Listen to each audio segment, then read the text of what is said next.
आज हम लोग थोड़ा सा कॉम्प्लिकेटेड, बहुत ज़्यादा कॉम्प्लिकेटेड नहीं है, थोड़ा सा कॉम्प्लिकेटेड पार्ट पढ़ने वाले हैं। फ्रिक्शन में टू ब्लॉक प्रॉब्लम्स, ठीक है। बहुत लोगों को बहुत ज़्यादा डर लगता है इससे, बट सच में डरने लायक कुछ भी नहीं है। आज समझेंगे, एक बार में सब समझ में आएगा, नहीं समझ में आएगा तो वीडियो 2-3 बार देख लेना, ठीक है। चलिए, तो हम लोग समझते हैं टू ब्लॉक प्रॉब्लम्स। देखो टू ब्लॉक प्रॉब्लम्स क्या है। टू ब्लॉक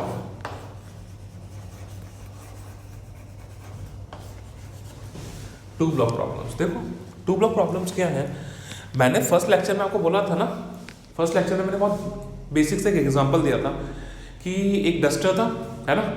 डस्टर के ऊपर चौक रखी थी, डस्टर को आगे लेके जा रहा था। जब डस्टर को आगे लेके जा रहा था तो बेसिकली चौक भी उसके साथ साथ आगे जा रही थी, याद आ रहा है। तो बेसिकली एक ब्लॉक के साथ साथ दूसरे ब्लॉक का भी मोशन हो रहा था। तो वो जो प्रॉब्लम्स पढ़ने वाले हम लोग वो है टू ब्लॉक प्रॉब्लम्स। आया समझ में? देखिएगा क्या सीन है, ध्यान दीजिएगा। आपके पास एक ये ब्लॉक है, उसके ऊपर एक दूसरा ब्लॉक रखा हुआ है, ठीक है। दो ब्लॉक्स हैं, ठीक है। इस ब्लॉक का मास जो है वो m1 है और इस ब्लॉक का जो मास है वो m2 है, ठीक है। नीचे वाली जो सरफेस है ना बेटा, वो स्मूथ है। नीचे वाली जो सरफेस है वो स्मूथ है और ये जो सरफेस है ये वाली, यानी m2 और m1 के बीच का ये जो सरफेस है, यहाँ पे स्टैटिक फ्रिक्शन कोएफिशिएंट μs है और काइनेटिक फ्रिक्शन कोएफिशिएंट जो है वो μk है। स्टैटिक फ्रिक्शन कोएफिशिएंट μs है और काइनेटिक फ्रिक्शन कोएफिशिएंट जो है वो μk है। μs μk क्या बवाल है, क्या बला है, बहुत अच्छे से समझ चुके हैं अब तक हम लोग ना। ये सरफेस फ्रिक्शनलेस है, यस। इन दोनों के बीच में फ्रिक्शन है, स्टैटिक μs हो गया और काइनेटिक μk हो गया। आई बात समझ में? सवाल में गिवन है कि आपको, या मैं बोल रहा हूं जो कंडीशन है उसमें ऊपर वाले ब्लॉक पे फोर्स लग रहा है F। क्या लग रहा है? ऊपर वाले ब्लॉक पे फोर्स लग रहा है F। अब आपको क्या बोला है? आपको बोला है कि दोनों ब्लॉक्स का एक्सेलरेशन निकालो। क्या बोला है? दोनों ब्लॉक्स का एक्सेलरेशन निकालो कि m1 और m2 जो है वो किस एक्सेलरेशन से मूव करने वाले हैं। आगे बात समझ में? अब यहां पे दो पॉसिबिलिटीज हो सकती हैं। पहली पॉसिबिलिटी क्या कि m1 और m2 के बीच में रिलेटिव मोशन नहीं हो। m1 और m2 के बीच में रिलेटिव मोशन नहीं हो, इसका मतलब दोनों सेम एक्सेलरेशन से मूव करें। एक पॉसिबिलिटी हो सकती है ये। दूसरी पॉसिबिलिटी क्या हो सकती है? m1 और m2 के बीच में रिलेटिव मोशन हो। जब m1 और m2 के बीच में रिलेटिव मोशन होगा तो दोनों का एक्सेलरेशन डिफर करेगा, क्या अलग अलग एक्सेलरेशन होगा। तो दोनों पॉसिबिलिटीज हम लोग यहां पे डील करने वाले हैं। तो सबसे पहले मैं ये पॉसिबिलिटी मान रहा हूं, लेट, पहली पॉसिबिलिटी क्या है? Let both blocks move together with same acceleration A। क्या मान रहा हूं मैं? Let both blocks move together with same acceleration A। अब अगर यहां पे है तो सबसे पहला काम मेरा क्या है? FBD बनाना। तो सबसे पहले मैं FBD की शुरुआत करता हूं। हम लोग को पता है ये जो ब्लॉक है M2G लगेगा नीचे, ये वाला ब्लॉक इस वाले ब्लॉक पे नॉर्मल लगाएगा N1, सॉरी ऊपर वाला है तो इसको 2 ही ले लेते हैं, ऊपर N2। आगे बात समझ में? इस वाले ब्लॉक ने इस पे N2 लगाया ऊपर, तो ये वाला ब्लॉक भी इस पे क्या N2 नीचे लगाएगा। क्या ये वाला ब्लॉक इस पे N2 जो है वो नीचे लगाएगा, पक्की बात है। इस वाले ब्लॉक का खुद पे जो ग्रेविटेशनल फोर्स लगेगा वो mg लगेगा नीचे, और जमीन जो है, ग्राउंड जो है वो इस पे नॉर्मल लगाएगा N1 ऊपर। ये तो वर्टिकल डायरेक्शन के फोर्सेस हो गए, ये तो वर्टिकल डायरेक्शन के फोर्सेस हो गए। अभी क्या सीन है? ऊपर वाली बॉडी की आगे मूव करने की टेंडेंसी हुई, ऊपर वाली बॉडी की आगे मूव करने की टेंडेंसी हुई, तो नीचे वाला हाथ रेस्ट में, रब the hand feel the friction, अपना तो टाइटल ही यही है। नीचे वाला रखो रेस्ट में, ऊपर वाले को आगे मूव करने की टेंडेंसी अगर हुई तो नीचे वाले ब्लॉक पे फ्रिक्शन किधर लगेगा? ऊपर वाले पे, पीछे। समझ में आया? ऊपर वाले पे लगेगा पीछे और नीचे वाले पे लगेगा आगे। तो भैया नीचे वाले ब्लॉक पे फ्रिक्शन लगेगा Fs। अभी Fs बात कर रहे हैं, अभी हम लोग ऐसा मान के चल रहे हैं कि दोनों ब्लॉक्स के बीच में रिलेटिव मोशन नहीं है, तो इन दोनों के बीच में जो फ्रिक्शन होगा क्या होगा, वो स्टैटिक होगा। क्या? तो मैं अभी Fs मान के चल रहा हूं, Fs मान के चल रहा हूं। तो नीचे वाले ब्लॉक पे Fs लगा आगे, तो ऊपर वाले ब्लॉक पे क्या Fs लगेगा पीछे लगेगा क्या? अरे ये समझ में आती है ना ये चीज। नीचे वाला है रेस्ट में, ऊपर वाला आगे जाना चाहा तो नीचे वाले ब्लॉक पे तो फ्रिक्शन लगेगा आगे, ऊपर वाले ब्लॉक पे लगेगा फ्रिक्शन पीछे। समझ में आया? अब एक बात बताओ, अगर पूरे सिस्टम को आगे की तरफ जाना पड़ा ए एक्सेलरेशन से, क्योंकि यहां तो कुछ फ्रिक्शन है नहीं, तो पूरा सिस्टम आगे सेम एक्सेलरेशन ए से जाएगा, यानी ऊपर वाले ब्लॉक का भी एक्सेलरेशन ए है और नीचे वाले ब्लॉक का भी एक्सेलरेशन ए है ना? तो देखो ये Fs ऊपर वाली बॉडी पे लग रहा है और ये वाला Fs नीचे वाली बॉडी पे लग रहा है, ये तो क्या हो गए, इंटरनल फोर्सेस हो गए ना। तो सिस्टम पे सिर्फ एक्सटर्नल फोर्स कौन सा होगा? Only F। सिस्टम पे एक्सटर्नल फोर्स कौन सा होगा? Only F। तो अपने पास एक सिस्टम वाला फॉर्मूला याद है, F external is equal to M total into A। याद है क्या? ये पूरा सिस्टम है जिसका मास कितना है, m1 plus m2। External force कौन सा है, F। एक्सेलरेशन कितना आ चुका है, अब A आ चुका है, दोनों ब्लॉक्स का सेम एक्सेलरेशन है, तो यहां से F एक्सटर्नल तो हो गया F एक्सटर्नल हो गया F is equal to m1 plus m2 into A। m1 plus m2 into A, तो यहां से जो एक्सेलरेशन आ जाएगा वो आ जाएगा F upon m1 plus m2। ये आ गया मेरा एक्सेलरेशन, ये आ गया मेरा एक्सेलरेशन। दिख रहा है क्या? नहीं दिख रहा? आगे वहां लिख देता हूं, ध्यान दीजिए, ठीक है। तो मैंने बोला इस कंडीशन पे जो एक्सेलरेशन आ जाएगा वो आ जाएगा F upon m1 plus m2। इसे इक्वेशन 1 डाल के मैंने छोड़ दिया, इसे इक्वेशन 1 डाल के मैंने छोड़ दिया। यहां पे स्टैटिक फ्रिक्शन जो है वो अपनी मैक्सिमम वैल्यू तक अभी शायद नहीं आया है, तभी तो दोनों बॉडीज एक दूसरे के रेस्पेक्ट में रिलेटिवली रेस्ट में है। क्या ये चीज समझ में आती है? अब थोड़ा बात करते हैं, ठीक है। अब देखो यहां पे स्टैटिक फ्रिक्शन की मैक्सिमम वैल्यू कितनी होगी? देखो maximum value of static friction, ध्यान दीजिए, maximum value of static friction. Static friction की मैक्सिमम वैल्यू कितनी हो सकती है? Fs max is equal to mu s ऊपर वाले सरफेस का n2, पक्की बात है। और इस वाले ब्लॉक पे ऊपर और नीचे की तरफ कोई वर्टिकल इक्विलिब्रियम है, तो n2 किसके बराबर होगा? m2g के बराबर होगा। तो इसको यहां पे लिख दिया मैंने n2 is equal to m2g, n2 is equal to m2g। तो यहां से जो Fs मैक्स जो आ जाएगा वो आ जाएगा mu s into m2g। Equation 2 डाल के छोड़ दिया मैंने, आगे बात समझ में? इक्वेशन 2 डाल के मैंने उसे छोड़ दिया है, आगे बात समझ में? अब मैं कंडीशन निकाल रहा हूं म्यू, अरे Fs max is equal to mu s into n नहीं होता क्या मेरे लाल? अरे इस सरफेस का स्टैटिक फ्रिक्शन कोएफिशिएंट कितना है? Mu S. और इस सरफेस पे यहाँ पे जो इस बॉडी पे नॉर्मल लग रहा है वो कितना लग रहा है? n2। तो Fs max mu s into n2 होगा कि नहीं होगा? तो म्यू एस इनटू m2g। समझ में आया? अब अगर दोनों बॉडीज इस वाले एक्सेलरेशन से मूव कर रही हैं तो स्टैटिक फ्रिक्शन का वैल्यू कितना आ रहा है मैं वो देख लेता हूं। अगर दोनों बॉडीज, सुनिएगा ध्यान से, दोनों बॉडीज अगर इस एक्सेलरेशन से मूव कर रही हैं तो स्टैटिक फ्रिक्शन का वैल्यू कितना आता है वो मैं देख लेता हूं। स्टैटिक फ्रिक्शन की मैक्सिमम वैल्यू कितनी होती है वो तो मैंने देख ली, ठीक है। अब देखिए अगर दोनों बॉडीज सेम एक्सेलरेशन ए से मूव करें तो एक्सेलरेशन कितना होगा? तो वैल्यू ऑफ एक्सेलरेशन निकालते हैं बेटा, सॉरी वैल्यू ऑफ Fs निकालते हैं अभी। Value of Fs for same acceleration, इस कंडीशन के लिए Fs कितना है वो देख लेते हैं। तो अपर बॉडी के लिए मैं बात करूं तो अपर बॉडी पे फॉरवर्ड फोर्स कितना है? F। पीछे कितना लग रहा है? Fs। तो आगे की तरफ बॉडी पे नेट फोर्स कितना बचा? F minus Fs। पक्की बात है क्या? तो आगे वाली पे बॉडी, ऊपर वाली बॉडी पे नेट फोर्स बचा F minus Fs is equal to m2 into a। तो यहां से जो Fs आ गया है वो कितना आ गया? F minus m2 into a, equation 3। समझ में आया? तो अगर सुनना, अगर दोनों बॉडी सेम एक्सेलरेशन से मूव कर रही है तो उनके बीच स्टैटिक फ्रिक्शन कितना जनरेट हो रहा है, F माइनस m2 इंटू ए, और स्टैटिक फ्रिक्शन की मैक्सिमम वैल्यू कितनी है, μs इंटू m2g। अब अगर सेम एक्सेलरेशन से मूव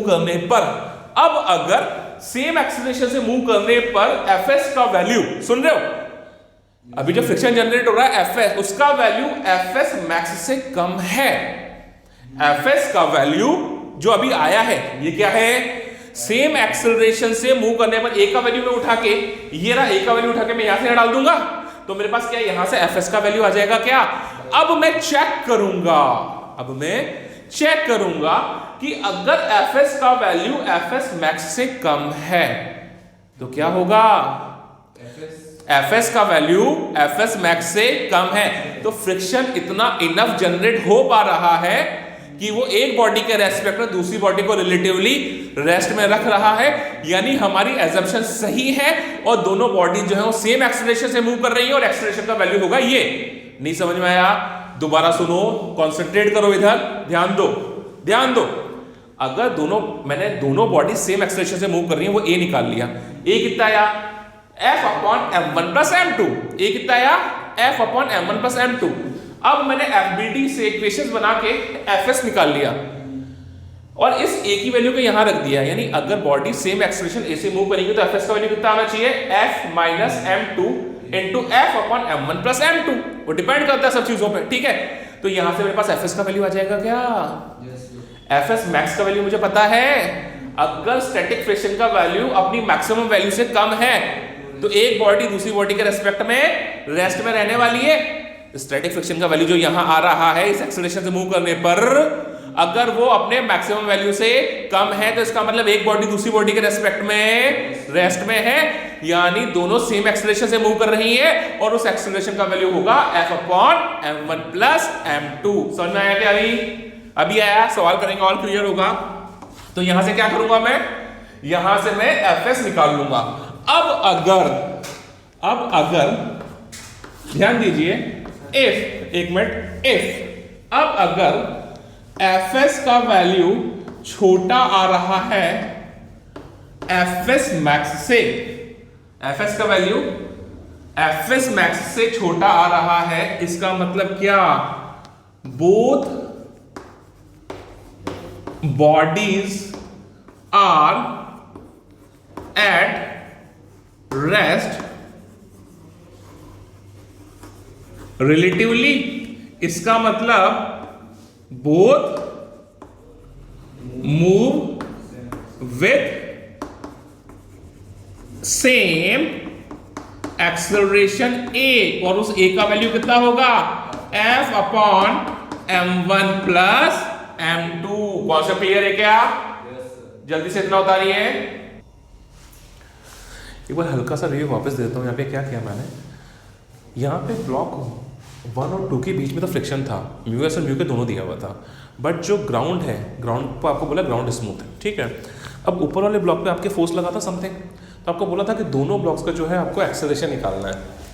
तो सबसे पहले मैंने क्या माना कि दोनों ब्लॉक्स जो है वो सेम एक्सेलरेशन ए से मूव कर रहे हैं, दोनों ब्लॉक सेम एक्सेलरेशन ए से मूव कर रहे हैं। जब दोनों ब्लॉक सेम एक्सेलरेशन से मूव कैसे कर सकते हैं, देखो यहाँ पे F लगा आगे, FBD समझ में आता है, नीचे वाली बॉडी पे FS सेम एक्सेलरेशन से मूव कर रहे हैं तो दोनों बॉडीज के बीच में रिलेटिवली रेस्ट है।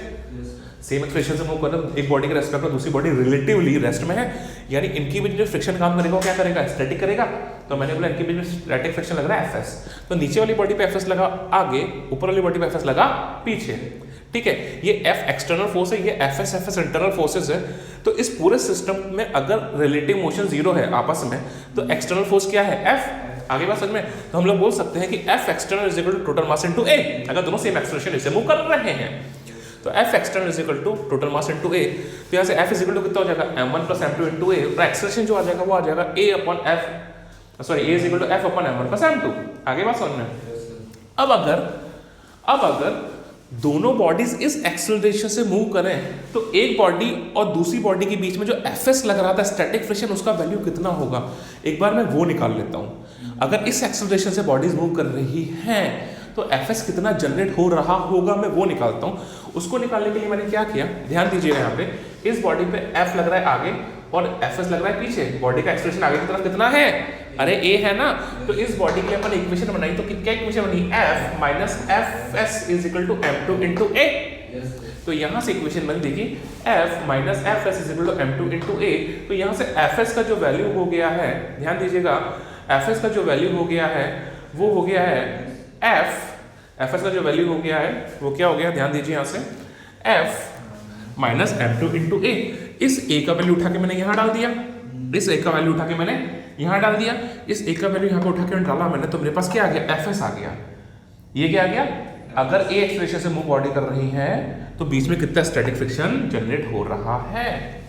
आगे मैंने देखा कि मैक्सिमम दोनों के बीच स्टैटिक फ्रिक्शन जनरेट कितना हो सकता है, तो उसके लिए मैक्सिमम स्टैटिक फ्रिक्शन कितना होता है, म्यू एस इंटू n2। देखो ऊपर वाली बॉडी में जो नॉर्मल लग रहा है वो लग रहा है n2 लग रहा है, और n2 किसके बराबर है, m2g के बराबर है, तो एफ एस मैक्स हो जाएगा म्यू एस इंटू n2, यानी म्यू एस इंटू m2g। ये मेरे पास एफ एस मैक्स की वैल्यू आ गई। अब मैं ये चेक कर रहा हूँ ये एफ एस इस एफ एस मैक्स से कम है या ज्यादा है। अगर ये जो स्टैटिक फ्रिक्शन जनरेट हुआ है मैक्सिमम वैल्यू से कम है, अभी स्टैटिक फ्रिक्शन जो जनरेट हुआ है वो मैक्सिमम वैल्यू से कम है, यानी एक बॉडी के रेस्पेक्ट में दूसरी बॉडी रेस्ट में रही होगी, यानी दोनों का एक्सेलरेशन जो होगा वो सेम होगा, और दोनों का एक्सेलरेशन सेम होगा तो सेम एक्सेलरेशन तो मैं निकाल चुका हूं ना, यही वैल्यू होगी। आ रहा है बात समझ में, वापस समझ लो, यानी स्टैटिक फ्रिक्शन जो जनरेट हो रहा है सेम एक्सेलरेशन ए से मूव करने पर वो मैक्सिमम वैल्यू से कम है। इसका मतलब फ्रिक्शन इतना है कि वो एक बॉडी के रेस्पेक्ट में दूसरी बॉडी को रेस्ट में रख पा रहा है, यानी दोनों बॉडी सेम एक्सेलरेशन से मूव कर पा रही हैं, तो सेम एक्सेलरेशन का वैल्यू होगा ये। अगर ऐसा नहीं है तो एक बॉडी के रेस्पेक्ट में दूसरी बॉडी का मोशन होगा क्या, सोचो थोड़ा सा। देखिए अब जरूरी थोड़ी है कि एफ एस जो है वो एफ एस मैक्स से छोटा ही आए, जरूरी थोड़ी है जो एफ एस मैक्स है वो एफ एस मैक्स से, सो एफ एस जो है वो एफ एस मैक्स से छोटा है, हो सकता है बड़ा भी हो सकता है। यानी अगर if F S is greater than F S max, इसका मतलब क्या, इसका मतलब है दोनों को रोकने के लिए, सेम एक्सेलरेशन से मूव करने के लिए जितना एफ एस चाहिए उतना हमारे पास अवेलेबल ही नहीं है। दोनों को साथ में मूव करवाने के लिए जितना मुझे स्टैटिक फ्रिक्शन का वैल्यू चाहिए उतना मेरे पास अवेलेबल ही नहीं है। तो क्या एक बॉडी दूसरे बॉडी के रेस्पेक्ट में रिलेटिवली रेस्ट में रह पाएगी क्या, तो क्या दोनों का एक्सेलरेशन सेम हो पाएगा क्या, नहीं हो पाएगा। अगर ऐसा है तो इस कंडीशन में दोनों बॉडीज का जो एक्सेलरेशन होगा वो अलग अलग हो जाएगा, यानी एक के रेस्पेक्ट में दूसरे का रिलेटिव मोशन होगा, और इस कंडीशन में कौन सा फ्रिक्शन काम में आएगा, काइनेटिक फ्रिक्शन। समझ में आ रहा है क्या। तो इस कंडीशन में क्या हुआ, ध्यान दीजिए, दोनों बॉडीज का मैं अलग अलग एफबीडी बना लेता हूं, ध्यान दीजिएगा। ये ऊपर वाली बॉडी है और ये नीचे वाली बॉडी है।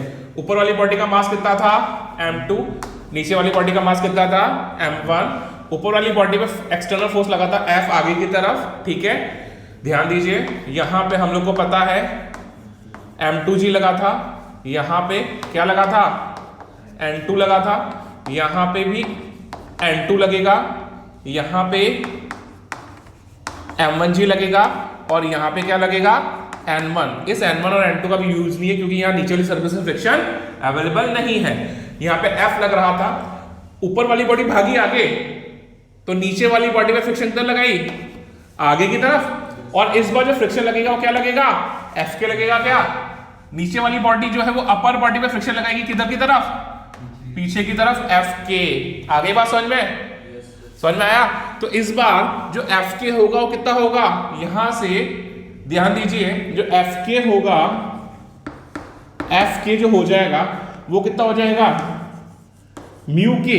ध्यान दीजिए इस सरफेस का फ्रिक्शन कोएफिशिएंट कंडक्शन कितना है म्यू के इनटू क्या n2 होगा क्या, तो जो F के हो जाएगा वो हो जाएगा म्यू के इनटू m2g, म्यू के इनटू m2g। अब अगर ये कंडीशन बन रही है तो मैंने बोला ऊपर वाली बॉडी a2 एक्सेलरेशन से मूव करी और नीचे वाली बॉडी जो है वो a1 एक्सेलरेशन से मूव करेगी। दोनों का एक्सेलरेशन डिफर करेगा नहीं बेटा, फोर्स तो F के किधर लग रहा है आगे, तो पीछे कैसे जाएगा, कोई जादू वादू तो नहीं हो रहा है यहाँ पे। समझ में आ रहा है। ज्यादा धूप में बैठ लिए हो क्या तुम, है, ध्यान दो इधर। तो देखो ऊपर वाली बॉडी किधर जा रही है, आगे। तब जब ऊपर वाली बॉडी आगे जा रही है तो ऊपर वाली बॉडी के लिए इक्वेशन क्या बनती है, F लग रहा है आगे और F के लग रहा है पीछे। तो इसकी इक्वेशन बनी F minus f k is equal to m2 into a2। तो यहां से F माइनस F के कितना हो जाएगा, म्यू के m2g is equal to m2 a2, और यहां से हम लोग a2 निकाल लेंगे। तो ये तो अपर बॉडी के लिए हो गया। किसके लिए हो गया ये, लोअर बॉडी के लिए अगर मैं बात करूं तो लोअर बॉडी का सिर्फ कौन सा फोर्स है, F के आगे की तरफ, और यही F के तो उसे आगे लेके जा रहा है। तो यहां पे F के इज इक्वल टू मास कितना है उसका, m1, और एक्सेलरेशन कितना है a1। F के कितना हो जाएगा, म्यू के m2g is equal to m1 a1, और यहां से मेरे पास एक्सेलरेशन आ जाएगा म्यू के m2g अपॉन m1। समझ में आ रहा है क्या। अब यार बहुत बार क्या होता है बेटा, सवालों में म्यू के नहीं दिया रहता, सिर्फ म्यू दिया रहता है, सिर्फ म्यू दे रखा होता है। तो म्यू एस वाले टाइम पे भी उस म्यू को यूज करेंगे, और म्यू के वाले टाइम पे भी हम लोग उस म्यू को यूज करेंगे। हमारे हाथ में कुछ करने के लिए रहता नहीं है। अगर म्यू एस और म्यू के अलग अलग दे रखा है तो ऑब्वियसली जहां पे काइनेटिक है म्यू के यूज करो, जहां पे स्टैटिक है म्यू एस यूज करो। अगर नहीं दे रखा, सिर्फ एक ही म्यू दे रखा है, तो उसी से काम चलाएंगे। समझ में आया ये, प्लीज जल्दी से नोट डाउन कीजिए। 2 सवाल करेंगे इसके अभी के अभी सारी चीजें समझ में आ जाएंगी। देखिए पहले बहुत इजी सा क्वेश्चन करते हैं, फिर नेक्स्ट क्लास में अच्छे सवालों पे चलेंगे, ठीक है। बहुत इजी सा क्वेश्चन क्या बोल रहा है, 2 ब्लॉक है, ऊपर वाले का मास भी 10 kg, नीचे वाले का मास भी 10 kg है। नीचे वाला सरफेस स्मूथ है, ऊपर वाले सरफेस का फ्रिक्शन कोएफिशिएंट कितना है 1/2, ठीक है। ऊपर वाले ब्लॉक पे फोर्स लगा 50 न्यूटन, ऊपर वाले ब्लॉक पे फोर्स लगा 50 न्यूटन। तो दोनों ब्लॉक का एक्सेलरेशन निकालना है। क्या करना है, सबसे पहला काम क्या होता है, let both move together with same acceleration. अगर दोनों साथ में सेम एक्सेलरेशन से मूव कर रहे हैं तो F एक्सटर्नल कितना है बेटा 50 is equal to mass total into acceleration A। आगे बात समझ में है। तो जो एक्सेलरेशन हो जाएगा वो कितना हो जाएगा 50 बटा 20 यानी 2.5 मीटर पर सेकंड स्क्वायर, ठीक है। इतना एक्सेलरेशन होगा, ठीक है। एफडी बना के देख लेंगे, थोड़ा सा एफडी बना के देखेंगे तो ऊपर वाला ब्लॉक जो है 50 से एक्सटर्नल फोर्स से आगे जाना चाहेगा, तो नीचे वाले ब्लॉक पे फ्रिक्शन कितना लगाएगा Fs आगे की तरफ कर चुके हैं कितनी बार, ऊपर वाला गया आगे तो नीचे वाले पे फ्रिक्शन कितना लगाया, ऊपर वाले पे कितना लगा पीछे, तो ऊपर वाले पे फ्रिक्शन लगा Fs पीछे। बाकी बात है यहां पे tan g लगा नीचे और इसने इस पे नॉर्मल लगाया, n1 ऊपर, जरूरत नहीं है इसकी, इसका tan g नीचे, ऊपर वाले ने इस पे इक्वल एंड अपोजिट नॉर्मल लगाया n1 और ग्राउंड इस पे नॉर्मल लगा रही है n2। आगे बात समझ में। अगर मैंने बोला दोनों बॉडी सेम एक्सेलरेशन a से जा रही हैं तो ऊपर वाले बॉडी के लिए सबसे पहले Fs मैक्स निकाल लूं मैं, तो Fs मैक्स का वैल्यू कितना हो जाएगा म्यू इंटू n1, यानी वो हो जाएगा म्यू इंटू n1। म्यू कितना है 1/2, n1 क्या हो जाएगा tan g हो जाएगा क्या tan इंटू tan, यानी यहां से Fs मैक्स कितना हो जाएगा, Fs मैक्स हो जाएगा 50 न्यूटन। ये तो स्टैटिक फ्रिक्शन की मैक्सिमम वैल्यू है, स्टैटिक फ्रिक्शन की मैक्सिमम वैल्यू है कितना 50 न्यूटन।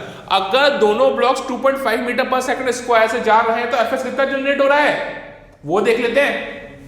इफ ब्लॉक्स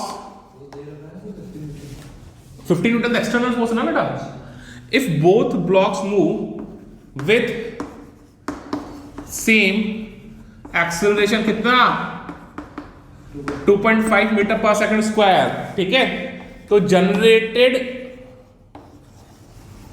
Fs कितना होगा, ऊपर वाले ब्लॉक से इक्वेशन बना लूं 50 न्यूटन आगे Fs लग रहा है पीछे, तो ये हो जाएगा 50 minus Fs is equal to 10 into A। समझ में आया? तो यहां से जो Fs हो जाएगा वो कितना हो जाएगा 50 माइनस 10 ए कितना है बेटा 2.5 है क्या?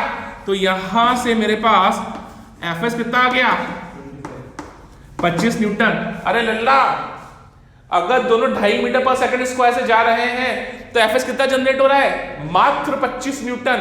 कितना मैक्सिमम जनरेट हो सकता है? अरे 50 न्यूटन तक जनरेट हो सकता है। तो भैया दोनों के बीच में रिलेटिव मोशन होने का कोई भी चांस है क्या? नहीं है ना। यानी दोनों के बीच रिलेटिव मोशन होने का कोई चांस है ही नहीं, क्योंकि यहाँ पे जो Fs आ रहा है वो Fs मैक्स से कम आ रहा है। यानी तो दोनों बॉडीज उनका सेम एक्सेलरेशन होगा, वो कितना होगा 2.5 मीटर पर सेकंड स्क्वायर। अभी कॉन्सेप्ट क्लियर हुआ क्या? बहुत ही इजी सा क्वेश्चन था, समझ में आया? क्या किया, साथ में मूव करवाया तो 2.5 मीटर पर सेकंड स्क्वायर का उसका एक्सेलरेशन आया, ठीक है। उसके बाद अगर साथ में मूव कर रहे तो मैंने Fs का वैल्यू निकाल लिया, तो Fs का वैल्यू कितना आ गया 25 न्यूटन आ गया। ये देख लिया हमने Fs का मैक्सिमम वैल्यू कितना हो सकता है 50 न्यूटन हो सकता है। तो मुझे यहाँ ये पता चल गया कि भैया Fs मैक्स तो 50 न्यूटन हो सकता है, परंतु अपने को सिर्फ कितनी रिक्वायरमेंट है साथ में मूव करवाने के लिए ओनली 25 न्यूटन। अरे तो बहुत ही आराम से दोनों साथ में मूव करेंगे, जरूरत ही नहीं है एक दूसरे के रेस्पेक्ट में रिलेटिव मोशन करने की। दोनों का एक्सेलरेशन जो होगा वो सेम होगा, उसका वैल्यू कितना होगा 2.5 मीटर पर सेकंड स्क्वायर। अगला सवाल देखें, देखिए सेम क्वेश्चन है वो, आप अब दूसरा एग्जांपल देखते हैं। इस बार जो फोर्स लग रहा है वो 50 न्यूटन की जगह 101 न्यूटन है। कितना है 101 न्यूटन। तो पहला काम क्या, दोनों साथ में मूव कर रहे हैं। जब साथ में मूव कर रहे हैं तो external force is equal to total mass into acceleration. External force is equal to total mass into acceleration. तो एक्सेलरेशन जो हो जाएगा वो आ जाएगा यहाँ से 101 अपॉन 20 कितना होता है ये, कितना होता है बेटा ये 5.05 मीटर पर सेकंड स्क्वायर। कितना हो गया 5.05 मीटर पर सेकंड स्क्वायर। आगे बात समझ में। अब Fs मैक्स कितना जनरेट हो रहा है वो देख लेते हैं। तो जो Fs मैक्स है वो तो हमें पता ही है, वो कितना है mu s into n1। Mu s into n1 कितना है, वही तो है 1/2, और n1 कितना था बेटा 10g यानी 100, यानी कितना हो गया 50 न्यूटन। ये तो Fs मैक्स हो गया। अगर दोनों सेम एक्सेलरेशन ए से मूव कर रहे हैं तो Fs कितना जनरेट होना चाहिए वो निकाल लेता। तो ऊपर वाली बॉडी के लिए 101 minus Fs is equal to 10 into acceleration कितना था बेटा 5.05। तो यहां से जो Fs हो गया वो हो गया 101 माइनस कितना हो गया बेटा ये 50.5। तो यहां से Fs कितना हो गया 50.5 न्यूटन। कितना हो गया Fs 50.5 न्यूटन। अरे दादा मैक्सिमम वैल्यू कितनी आ रही है 50 न्यूटन। मैक्सिमम वैल्यू कितनी है, यानी स्टैटिक फ्रिक्शन मैक्सिमम कहां तक बढ़ सकता है 50 न्यूटन से ज्यादा नहीं बढ़ सकता। परंतु दोनों को साथ में मूव करवाने के लिए मुझे फ्रिक्शन कितना चाहिए स्टैटिक 50.5 न्यूटन। तो क्या दोनों साथ में मूव कर पाएंगे क्या? अरे नहीं कर पाएंगे ना। दोनों को साथ में मूव करना है, दोनों को साथ में मूव करना है। तो स्टैटिक फ्रिक्शन का वैल्यू कितना चाहिए मुझे 50.5 न्यूटन। पर हमारे पास अवेलेबल कितना हो सकता है ज्यादा से ज्यादा ओनली 50 न्यूटन। तो क्या हो पाएगा, क्या नहीं हो पाएगा। जब नहीं हो पाएगा तो क्या करेंगे, दोनों अलग अलग एक्सेलरेशन से मूव करेंगे और काइनेटिक फ्रिक्शन काम में आएगा। जब काइनेटिक फ्रिक्शन म्यू के इनटू एन का वैल्यू हमारे पास नहीं है, म्यू के इनटू एन का वैल्यू नहीं है, तो Fs मैक्स का वैल्यू से हम लोग काम चलाएंगे। याद रहेगा, अगर हमारे पास काइनेटिक फ्रिक्शन म्यू के इनटू एन का वैल्यू नहीं है तो हम लोग Fs मैक्स की वैल्यू से काम चला लेंगे। ठीक है, तो देखो दोनों बॉडी का एक्सेलरेशन जो होगा हियर क्या हो रहा है, यहाँ पे Fs जो चाहिए वो Fs मैक्स से ज्यादा है। तो both move with different acceleration. समझ में आया। तो अपर बॉडी के लिए मैं बात करूं, अगर मैं अपर बॉडी की बात करूं, ये है मेरी अपर बॉडी। तो अपर बॉडी का मास कितना है 10 kg। अपर बॉडी पे आगे फोर्स कितना लग रहा है 101 न्यूटन। अपर बॉडी पे पीछे फ्रिक्शन कितना लगेगा Fk यानी mu s into n. Fk मतलब म्यू के इंटू एन होता है, बट नहीं है वैल्यू तो मैक्स का काम चलेंगे। मैक्स कितना है? Only 50 Newton. मैंने बोली ये बॉडी आगे गई a1 एक्सेलरेशन से, तो 101 minus 50 is equal to 10 into a1, तो ये हो जाएगा 51 upon 10 is equal to a1। तो ऊपर वाले का एक्सेलरेशन हो जाएगा 5.1 मीटर पर सेकंड स्क्वायर। समझ में आया क्या? लोअर वाले के लिए बात करूं तो लोअर वाले का ध्यान दीजिए, मास कितना है उसका भी 10 kg। उस पे आगे की तरफ क्या लग रहा है? Fk लग रहा है ना। आगे क्या लग रहा है? Fk यानी मैक्सिमम वैल्यू। और मैंने बोला ये वाली बॉडी अगर a2 एक्सेलरेशन से जा रही है तो 50 is equal to 10 into a2, तो यहां से जो a2 आ जाएगा वो कितना आ जाएगा? तो नीचे वाले का एक्सेलरेशन हो जाएगा 5 मीटर पर सेकंड स्क्वायर। नीचे वाले का एक्सेलरेशन हो जाएगा 5 मीटर पर सेकंड स्क्वायर और ऊपर वाले का एक्सेलरेशन हो जाएगा 5.1 मीटर पर सेकंड स्क्वायर। आ गया कॉन्सेप्ट समझ में? दोनों प्रोफाइल समझ में आ गई। कल इसके थोड़े अच्छे लेवल के क्वेश्चंस करेंगे। 2 ब्लॉक प्रॉब्लम आई होप कि आपको समझ में आया होगा। काफी है आज के लिए। मिलते हैं नेक्स्ट क्लास में बेटा।